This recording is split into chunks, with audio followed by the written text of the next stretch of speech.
Hi കൂട്ടുകാരെ, പുതിയൊരു വീഡിയോയിലേക്ക് എല്ലാവർക്കും സ്വാഗതം. അങ്ങനെ സൂര്യ ദേഷ്യത്തോടു കൂടി പറയാണ്, ഇനി നന്ദിനി നീ എന്നെ സൂര്യ സാർ എന്ന് വിളിക്കരുത്. അപ്പോൾ സൂര്യയോട് നന്ദിനി വീണ്ടും പറയാണ്, അല്ല സൂര്യ സാർ, പിന്നെ ഞാൻ എന്ത് വിളിക്കാനാണ്? സാധാരണ ഒരു കല്യാണം കഴിച്ചാൽ ഒരു ഭാര്യ ഒരു ഭർത്താവിനെ എന്തൊക്കെ വിളിക്കും? അത് കേട്ട ഉടൻ തന്നെ നന്ദിനിയാണെങ്കിലോ, അത് പിന്നെ സാറ്, ചിലവർ സൂര്യ എന്ന് വിളിക്കും, ചിലവർ ഏട്ടൻ എന്ന് വിളിക്കും, അങ്ങനെയൊക്കെ വിളിക്കുന്നവരുണ്ട്. പലരും പല രീതിയിലാണ് വിളിക്കുന്നത്. എങ്ങനെ എങ്ങനെ എന്നെ ഏട്ടനെന്നോ? അതെ, ഏട്ടൻ എന്ന് വിളിക്കും. എന്നാൽ ഇന്ന് മുതൽ നീ എന്നെ ഏട്ടാ എന്നുള്ള വിളി വിളിച്ചാൽ മതി. സൂര്യേട്ട എന്ന് വിളിക്കുമ്പോൾ അത് സുഖമില്ല. അപ്പം നീ ഏട്ട എന്ന് വിളിച്ചോ, അതായിരിക്കും നല്ലത്. അത് കേൾക്കുന്ന നന്ദിനി, എന്താ സൂര്യ സാർ ഈ പറയുന്നത്? എന്താ ഈ പറയുന്നതിൽ എന്താ വ്യത്യാസം? നീ എൻ്റെ ഭാര്യയല്ലേ, ഞാൻ എൻ്റെ ഭർത്താവല്ലേ, അല്ലേ? അല്ലേ, പറ. അത് കേട്ട ഉടനെ തന്നെ നന്ദിനി പറയണ, ഓ അതെ. പിന്നെന്താ കുഴപ്പം? നീ എന്നെ ഏട്ടാ എന്നല്ലേ വിളിക്കേണ്ടത്? ആ, അതെ അതെ സൂര്യ സാർ, അതെ. എന്നാൽ നീ എന്നെ വിളിച്ചോ, ഇനി മടിക്കണ്ട, എന്നെ ഏട്ടാ എന്ന് വിളിക്ക്. അത് സൂര്യ സാർ, ഇപ്പോൾ വേണോ? പിന്നെ എപ്പോഴാ? ഒരു കൊല്ലം കഴിഞ്ഞിട്ടോ? അതോ പിന്നെ എപ്പോഴോ? അതോ മരിച്ചു പോയിട്ടോ? എന്താ നീ ഉദ്ദേശിക്കുന്നത് നന്ദിനി? അത് കേട്ട ഉടൻ തന്നെ, അല്ല സൂര്യ സാർ, എന്താ ഇങ്ങനെയൊക്കെ പറയുന്നത്? ഇപ്പം ഞാനെങ്ങനെ സൂര്യ സാറോ തന്നോട് എന്താ പറഞ്ഞത്? ഏട്ടാ എന്ന് വിളിക്കാനല്ലേ എന്നെ ഏട്ടാ എന്ന് വിളിക്കുന്ന നന്ദിനി? അതെ, എൻ്റെ ദേഹം മൊത്തത്തിൽ അഴുക്കാണ്, ചായ പോയിരിക്കുന്നു, മേലെ ഒട്ടുന്നു, ഉറുമ്പ് വരുള്ളൂ. അതുകൊണ്ട് തന്നെ കോഫി, ഞാനിതൊന്ന് ഡ്രസ്സ് ക്ലീൻ ചെയ്ത് വന്നതിന് ശേഷം വിളിച്ചാൽ മതിയോ? ഓ, എങ്ങനെയായാലും നീ എന്നെ ഇനി അതേ വിളിക്കുകയുള്ളൂ. ഏട്ടാ എന്നുള്ള വിളിയായിരിക്കും നിന്നിൽ നിന്നും വരേണ്ടത്. അല്ലാതെ ഒരു വിളി വന്നാലുണ്ടല്ലോ നന്ദിനി, ഞാൻ ആരാണെന്ന് നീ ശരിക്കും തിരിച്ചറിയും. ഇതുവരെ കാണാത്ത ഒരു മുഖം നീ കാണേണ്ടി വരും. അത് കേൾക്കുന്നതിനോടുകൂടി നന്ദിനി ബാത്റൂമിലോട്ട് ഇറങ്ങുകയാണ് കേട്ടോ. അയ്യോ, ഞാൻ എങ്ങനെ ഇപ്പോൾ ഹേട്ട എന്നുള്ള വിളി വിളിക്കുക എന്നുള്ള ആ ടെൻഷൻ നന്ദിനിക്കുള്ളിൽ വന്നു തുടങ്ങുകയാണ് കേട്ടോ. എന്നാൽ ഈ സമയം ഇപ്പുറത്തെ ഇങ്ങനെ ഗംഗയുടെ ഏട്ടൻ രാജീവിനെയാണ് കാണിക്കുന്നത്. അവനിങ്ങനെ പത്രം വായിച്ചു കൊണ്ടിരിക്കുകയാണ്. എന്നിട്ട് പറയാണ്, എന്താ ഗംഗെ നീ ഇപ്പം ഒന്നും ചെയ്യാത്തത്? അവരൊരിക്കലും എന്തായാലും മരിക്കത്തോ ജീവിക്കത്തോ ഒന്നുമില്ലാത്ത ഒരവസ്ഥയിലോട്ടാണ് പോകുന്നത്. അവരുടെ കുടുംബം സന്തോഷപരമായി പോകുന്നു. അവർ വിവാഹത്തിൻ്റെ കാര്യങ്ങളിലോട്ട് ഓടിപ്പായുന്നു. അവരുടെ സന്തോഷം ഒരു നഷ്ടപ്പെടുന്നുമില്ല. എന്നാൽ ഗംഗെ നീ ഇപ്പോൾ ഒന്നും തന്നെ ചെയ്യുന്നില്ല. നിൻ്റെ ഭർത്താവിനെ നിന്നെ ഇറക്കേണ്ടേ? അതെ, എൻ്റെ മനസ്സിലെ ലക്ഷ്യം അത് നിറവേറ്റുക തന്നെ ചെയ്യും. അത് നീ ഇവിടെ ഇരുന്ന് പറഞ്ഞാൽ മതിയോ? ആപ്പിളിൽ വിഷം വെച്ചും അങ്ങനെ ചെയ്ത് ഇങ്ങനെ ചെയ്തൊക്കെ നീ പ്രതികാരം ചെയ്തിരുന്നു. പക്ഷേ ഇപ്പോൾ നീ എന്താ ഒന്നും തന്നെ ചെയ്യാത്തത്? അത് കേട്ട ഉടൻ തന്നെ, ആര് പറഞ്ഞു എൻ്റെ ഏട്ടാ ഞാനൊരു പ്രതികാരവും ചെയ്യുന്നില്ലെന്ന്? പിന്നെ നീ എന്താ ഇവിടെ ഇങ്ങനെ വെറുതെ ഇരിക്കുന്നത്? ആരാ ഏട്ടനോട് പറഞ്ഞ് ഞാൻ വെറുതെ ഇരിക്കുകയാണെന്ന്? എൻ്റെ പണി ഞാൻ നന്നായി അങ്ങ് ചെയ്തു. അത് ചെയ്തത് കൊണ്ട് തന്നെ ഇനി എനിക്ക് എന്തായാലും പേടിക്കാനില്ല. എൻ്റെ പണി കറക്റ്റായിട്ട് ചെയ്തു. അപ്പോൾ അത് കേട്ട ഉടൻ തന്നെ, നീ എന്തൊക്കെയാണ് പറയുന്നത്? എനിക്കൊന്നും മനസ്സിലാവുന്നില്ല. അങ്ങനെ തൻ്റെ പത്രം എടുത്ത് വായിക്കുകയാണ് കേട്ടോ. അങ്ങനെ ഈ പത്രം വായിക്കുന്ന സമയത്ത് ആ പത്രത്തിൽ കാണാം, ഇന്ന ദേവീ ക്ഷേത്രത്തിലെ വിഗ്രഹം കാണാതായിരിക്കുന്നു. അത് കേൾക്കുന്നതിനോടുകൂടി, ഈശ്വര, ഇന്ന ദേവീക്ഷേത്രത്തിലെ വിഗ്രഹം കാണാതായിരിക്കുന്നു എന്നോ?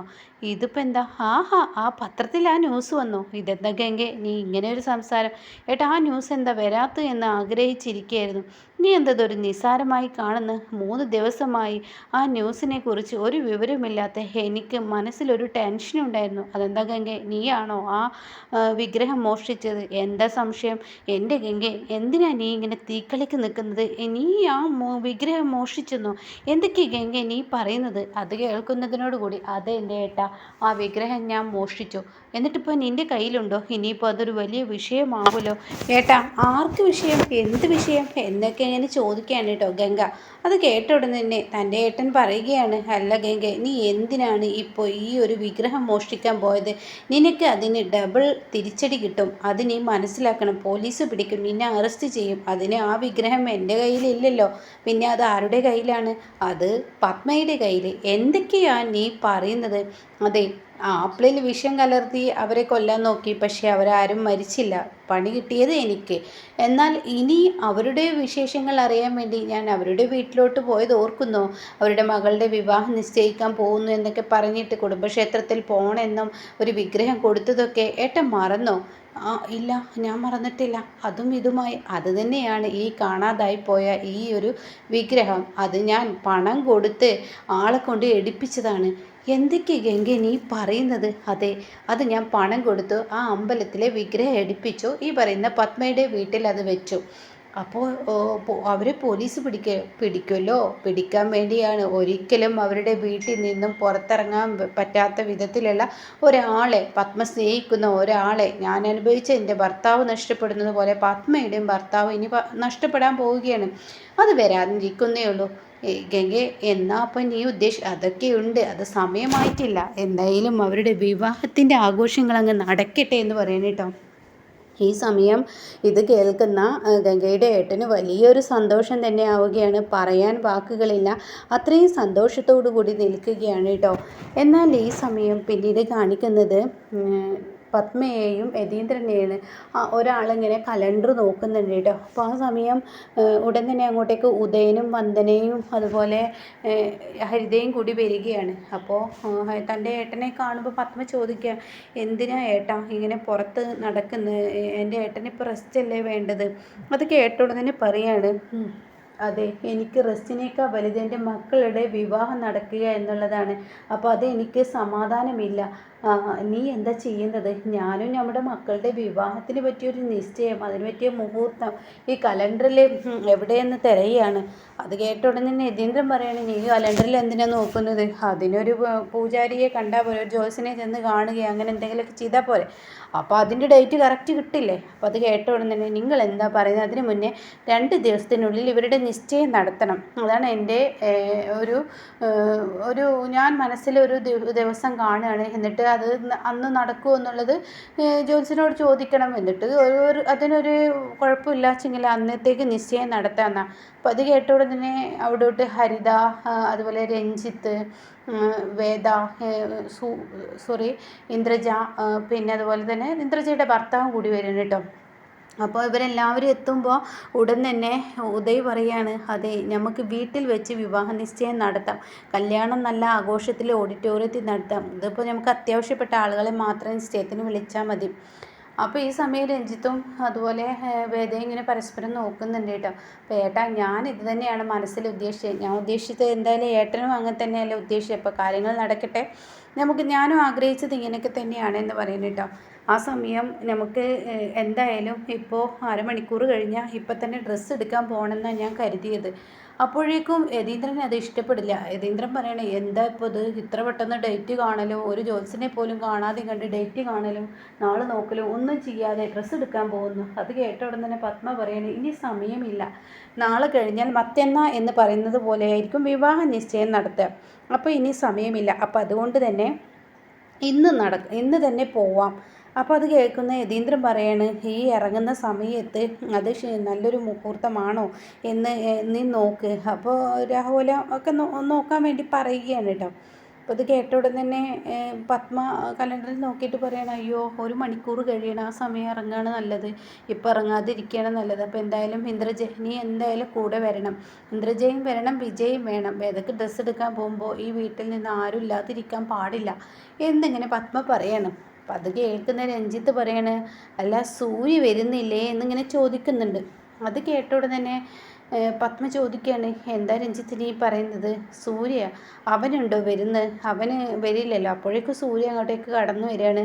അപ്പോൾ ഉടൻ തന്നെ സൂര്യയുടെ പെങ്ങളല്ലേ, അപ്പോൾ സൂര്യയും കൂടി ഡ്രസ്സ് എടുക്കാൻ വരണ്ടേ? അത് മാത്രമല്ല, ഈ കുടുംബത്തിലെ അംഗം തന്നെയല്ലേ നന്ദിനിയും കൂടെ വേണ്ടേ എന്ന് പറയണം. അപ്പോൾ അത് കേൾക്കുന്ന ഇന്ദ്രജി പറയാം, എന്താ രഞ്ജിത്ത് ഈ പറയുന്നത്? നന്ദിനി കുടുംബത്തിലെ അംഗമല്ലല്ലോ, പിന്നെ സൂര്യയുടെ ഭാര്യയല്ലേ, അപ്പോൾ അവൾ എന്തായാലും വരണ്ടേ? നന്ദിനിയും സൂര്യയും കൂടി വരട്ടെ. അത് കേട്ട ഉടൻ തന്നെ ഇവിടെ യതീന്ദ്രൻ പറയണേ, കണ്ടില്ല പത്മ രഞ്ജിത്ത് പറയുന്നത്, അപ്പോൾ അവർ വരട്ടെ എന്ന് പറയണേ. അപ്പോൾ അത് കേൾക്കുന്ന പത്മ പറയണേ, എന്തിനാണ് അവരൊക്കെ കൊണ്ടുപോകുന്നത്? ഈ പറയുന്ന ഒരു ശകുനക്കേടാണ് ഈ പറയുന്ന നന്ദിനി. അവളെ കൊണ്ടുപോയാൽ ഒരിക്കലും ഒന്നും നന്നാവില്ല, അവിടെ ഒരു പ്രശ്നം എന്തായാലും വരുമെന്ന് പറയണേട്ടോ. അപ്പോൾ അത് കേട്ടിട്ടാണ് സൂര്യ വരുന്നത്. അപ്പോൾ സൂര്യക്ക് ദേഷ്യം പിടിക്കണം. അപ്പോൾ രഞ്ജിത്ത് പറയണം, അങ്ങനെ പറഞ്ഞാൽ പറ്റില്ല, ഞാൻ ഈ വിവാഹത്തിന് ഡ്രസ്സ് എടുക്കാൻ വരണമെന്നുണ്ടെങ്കിൽ നന്ദിനിയും സൂര്യയും ഉണ്ടെങ്കിൽ മാത്രമേ ഞാൻ വരത്തുള്ളൂ. അവർ ഈ കുടുംബത്തിൽ വേദയുടെ കല്യാണത്തിൻ്റെ എല്ലാ കാര്യങ്ങളിലും അവർ കൂടേണ്ടത് അത്യാവശ്യമാണ്, അത് ഒഴിവാക്കാൻ പറ്റത്തില്ല, അതിന് ഞാൻ അനുവദിക്കില്ല എന്നിങ്ങനെ രഞ്ജിത്ത് പറയുമ്പോൾ ഉടൻ തന്നെ ഉദയം പറയാണ് ശരിയാണ് പത്മ അത് നിഷേധിക്കാൻ പാടില്ല. ഈ പറയുന്ന നന്ദിനിയും സൂര്യയും കൂടി വരട്ടെ എന്ന് പറയാണ്. അത് ഏട്ടാ അവരൊക്കെ വന്നു കഴിഞ്ഞാൽ പ്രശ്നങ്ങളുണ്ടാവും. അപ്പോൾ ഉടൻ തന്നെ സൂര്യക്കത് ഇഷ്ടപ്പെടില്ല കേട്ടോ. സൂര്യ ഇങ്ങനെ ദേഷ്യത്തോടു കൂടി നിൽക്കുകയാണ്. അപ്പോൾ ഉടൻ തന്നെ പ്രശ്നങ്ങളുണ്ടാവും എന്ന് പറയുമ്പോൾ രഞ്ജിത്ത് പറയാണ് സൂര്യയും നന്ദിനിയും വരട്ടെ എന്ന് പറയാണ്. അപ്പോഴേക്കും യതീന്ദ്രൻ പറയാണ് പത്മേ നീ കൂടുതൽ സംസാരിക്കേണ്ട, അവർ വരട്ടെ. ഉടൻ തന്നെ സൂര്യ പറയുന്നത് വേണ്ട ഡാഡി, ഞങ്ങളെ ഇഷ്ടപ്പെടാത്തവരുടെ കൂടെ ഞങ്ങൾക്ക് വരാൻ അത്ര ആഗ്രഹമൊന്നുമില്ല, ഞങ്ങൾ എന്തായാലും വരുന്നില്ല എന്നിങ്ങനെ പറയാണ് കേട്ടോ. അപ്പോൾ ഈ സമയം ഇത് കേട്ട ഉടൻ തന്നെ കണ്ടില്ലേ അവൻ്റെ നാക്ക് ഇപ്പം തന്നെ നീളലൊടങ്ങി എന്നിങ്ങനെ പത്മ പറയുകയാണ്.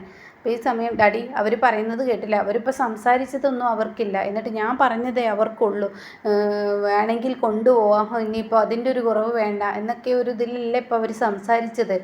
അപ്പോൾ ഈ സമയം സൂര്യ നീ ഒന്നും മിണ്ടാതെ നിൽക്ക്, എന്തായാലും നമുക്ക് എല്ലാവർക്കും ഒരുമിച്ച് പോവാം, നീ മിണ്ടാതെ നിൽക്കുക എന്ന് പറയുന്നത് കേട്ടോ. അങ്ങനെ നന്ദിനി അവിടെ നിന്ന് ഓടാൻ ശ്രമിക്കുകയാണ്. നീ എങ്ങോട്ടാണ് നന്ദിനി പോകുന്നത്? അത് പിന്നെ എന്നൊക്കെ പറഞ്ഞിട്ട് സൂര്യയോട് ഇങ്ങനെ എന്താ സൂര്യ സാറൊന്നും വിളിക്കാൻ പാടില്ലല്ലോ, അപ്പോൾ പേടിയോടുകൂടി എനിക്ക് അടുക്കളയിൽ പണിയുണ്ട്, എന്താ നന്ദിനി നിനക്കെന്താ പറഞ്ഞാൽ മനസ്സിലാവില്ലേ, നീ ഇനി ഇവിടുത്തെ അടുക്കള എന്തെന്ന് നീ കയറാനേ പാടില്ല എന്നിങ്ങനെ പറയുമ്പോൾ ഇവരെല്ലാവരും ഇങ്ങനെ ഞെട്ടലോടുകൂടി നിൽക്കുകയാണ് കേട്ടോ. അപ്പോൾ ഇങ്ങനെയൊക്കെയുള്ള ഒരു എപ്പിസോഡാണ് ഇനി വരാനിരിക്കുന്നത്.